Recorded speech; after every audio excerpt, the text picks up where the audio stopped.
I saved all my data to a disk with no name. Anyway, so it says first, how to make your approach. Pranipatena. Like people say, what's up with Asians and bowing down? What's that all about? Right? You know, India, Japan, other people, like they're always bowing down. Right? To mother, father, and what to speak of, you know, God. And so there's a lot of bowing down going on. And sometimes Western people, they just wonder, wow, why do they do that? And I think it's a very interesting reason, but we've observed why they do that. It means to show respect, and it means that you're acknowledging the superiority of the other. And we hear this expression, Guru Varga. And we think, oh, that means the Guru, or the line of Gurus. But actually, Krishna's Guru Varga are Nanda and Yashoda, right? Auntie and uncle. They're also Guru in another context. It means superiors. Right? So the idea about bowing is to recognize the superiority of another person, or in this case, another plane, and those who personify that plane. So Krishna is saying, before you start asking your questions, if this isn't your approach, it's not going to be fruitful. Because if you're just like curious, like, you know, why do you wear those kind of clothes? Or, you know, what's your name mean? Or, you know, curiosity. Right? Curiosity killed the cat. Gyane prayasamudapassanamata eva. Right? It's, you know, or you're a spiritual tourist. Right? You just enter the, you know, to find out this, that, and the other thing. No serious interest.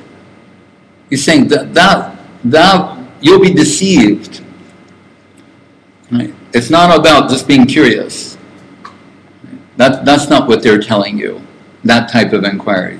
They're saying, so first realize the nature of the plane you're approaching, and so we demonstrate some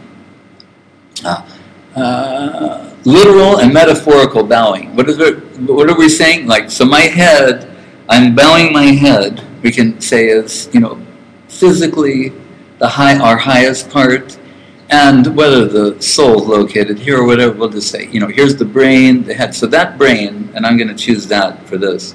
You know, this brain, it's in my head, my higher aspect of mundane, according to mundane people. Right? I'm now bowing that to the least aspect of the spiritual plane. Right? This is a key point to understand. Otherwise, there's not going to be any substantial transmission of spiritual knowledge. So first, respectfully approach, realizing that it's higher. The least aspect of that plane is not only superior to your highest part, but take your highest aspect, magnify it, amplify it millions of times, and it's still superior to that. Now you're approaching Guru domain, right? Remember I said, you don't need a place where you're the most interesting person? Now, here's that place where everyone is superior. Vaikuntir Pritivyadi Sakala Chenmoy.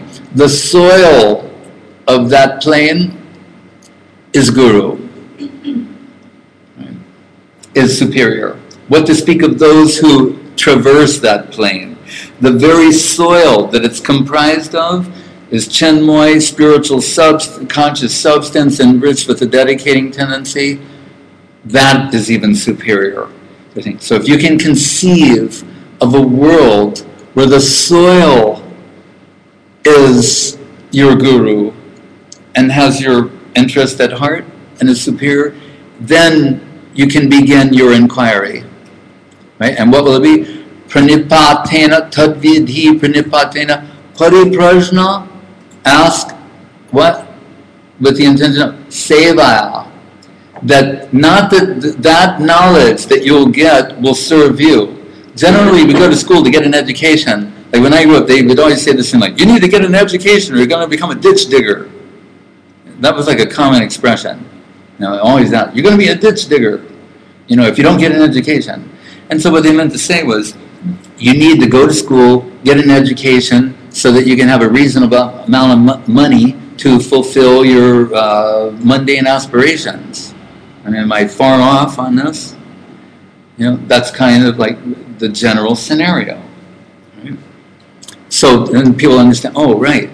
Like if you analyze the Western educational system, you'll see in the 1960s, there was a big emphasis on the humanities and arts. So the last time these subjects were studied to an extreme degree, like philosophy, English literature, or things like that was in the 60s. Right? Why were those people going to school? Many of them, so they didn't have to go in America, so they didn't have to go to Vietnam. Right? So all the colleges in America were full of people, because if you went to college, you'd get a deferment. Right? So this whole education thing was based upon, like, this knowledge needs to serve me. I need to get a 2S deferment so I don't have to go to Vietnam. Or I need to get an education so that I'll have a good job, so that I'll have enough money, etc. That was the whole idea. They're saying spiritual knowledge and questioning, etc., can't be along those lines, that it's going to serve you. This is a total reversal, is that the sort of knowledge and understanding that's going to be extended to you is so valuable.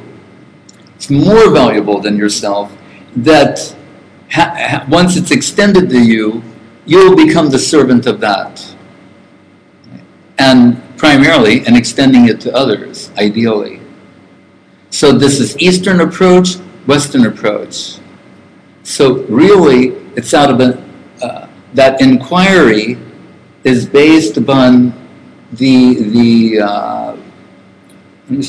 intention of becoming an agent, offering oneself an agency.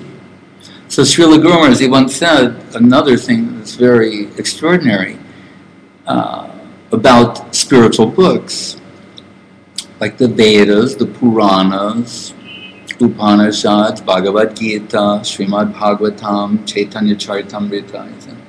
It said really it's spiritually conscious substance posing in a passive representation of a book. But if you can penetrate there, if it will allow you, you'll realize it's spiritually conscious substance and ultimately personified. So what you'll see in a math or an ashram in the temple in India, before they read from the scriptures, they'll offer some flowers, and that whoever's leading that reading at the time is offering themselves as an agent to reveal, as an agency for revelation. So that's why you say the type of inquiry that's being recommended is not what we would call an inquiry, right? Like in the English sense, in British law, there's an inquiry, an investigation going on, where people, they want to bring, like, and Guru Maharaj is like, the infinite into the court of the finite, and say, so around the time of the Big Bang, where were you that evening? That kind of thing. Right? This type of interrogation of divinity, or Saraswati Thakur saying, bringing it, you think you're going to capture the infinite within the four walls of your brain. And what kind of brain is it? Pointing out, puppy brain. Right? A puppy. Where you see, how do puppies discover things? Usually with their mouth. So they I don't want to get into it. You get the idea. Yes. So we have a question from Jack, who is a guest from England. Okay. Jack from England. One thing on my mind all the time is I see the world as a very dark place, and it seems to be getting darker. Where is the light? Good question, Jack. So you're saying the world seems like a dark place and getting darker. And that may be a fair estimation. Right? Because for all